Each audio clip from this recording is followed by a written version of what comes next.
They say I am alone, but they do not understand. To them, solitude is a prison. To me, it is freedom forged in discipline. To walk alone is not to suffer. It is to see the path others are too afraid to take. Because the truth is simple. Loneliness is a lack, but aloneness is a choice, and only warriors truly understand the difference. Part 1. The illusion of companionship. They cling to crowds, not because they love others, but because they fear being alone with themselves. Their conversations are noise, their smiles, performances. They call it friendship, but it's often just shared distraction. I've seen men surrounded by many, yet hollow behind their eyes. I've seen warriors on battlefields, looking around for validation instead of within for resolve. Being with people does not guarantee you're not alone, and walking alone does not mean you're without power.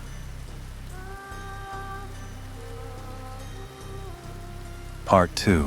Why the warrior walks alone.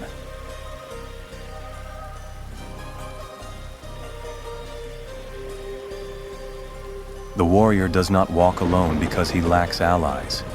He walks alone because he has chosen mastery.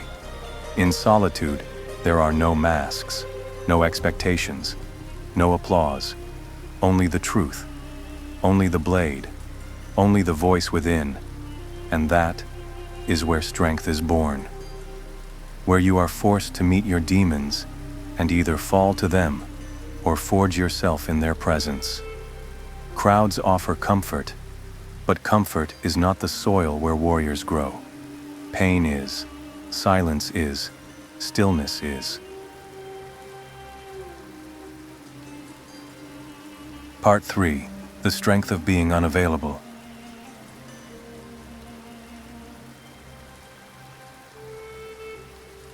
They say, you've changed, but what they mean is, you're no longer accessible. They don't realize that silence is not weakness, it is armor. You stop explaining, you stop defending your choices, you stop proving your worth, because the warrior knows. Every explanation is a leak in the armor. Every attempt to be understood is a surrender of clarity. So, I walk alone. Not because I hate the world, but because I refuse to let the world dilute me. The more unavailable you become, the more powerful you remain.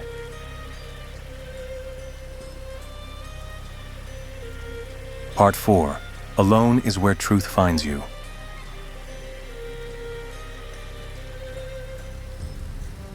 When you are alone long enough, the noise fades, and in that quiet, you begin to hear something rare. Your own voice. Not the voice others trained you to use. Not the voice they praised or punished. But your voice.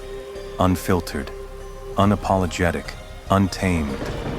You begin to feel your edges again. Where you begin, where others end. And in that clarity, you start making decisions not for survival, but for alignment. Not to be liked, but to be real. That is not loneliness.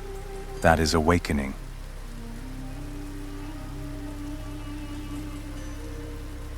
Part 5. The warrior's path is narrow.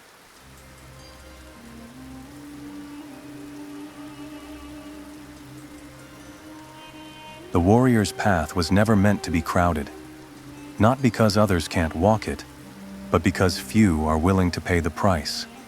Discipline over distraction, silence over validation, principle over popularity.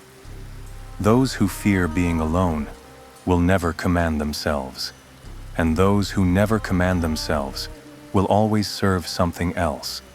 But those who embrace aloneness, who walk the quiet road with nothing but a steady breath and a clear mind, they do not need armies. They do not need approval. They are the storm. They do not seek to be seen. They seek to remain whole.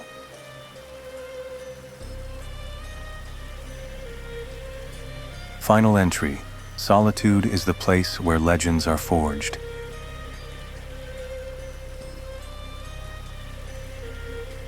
Let them call you distant. Let them wonder where you went. Let them say you changed. They are not wrong. You did. You no longer flinch at silence. You no longer chase belonging. You no longer bend to be understood. Because the warrior walks not to be followed, but to be true. And when the dust settles, when the noise dies down, and the world begins to seek meaning again, they'll look for the ones who stood alone, and they'll find you, exactly where you've always been, quiet, calm, unshaken, not lonely, but alone, and stronger than they ever imagined.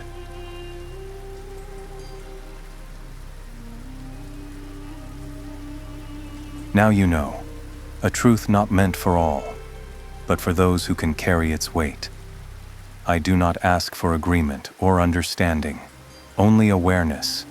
The world will keep spinning, the masks will remain, but you have seen what lies beneath them. Return to the silence when you are ready. I will be here, beneath the rain, watching, waiting, until the next shadow reveals itself.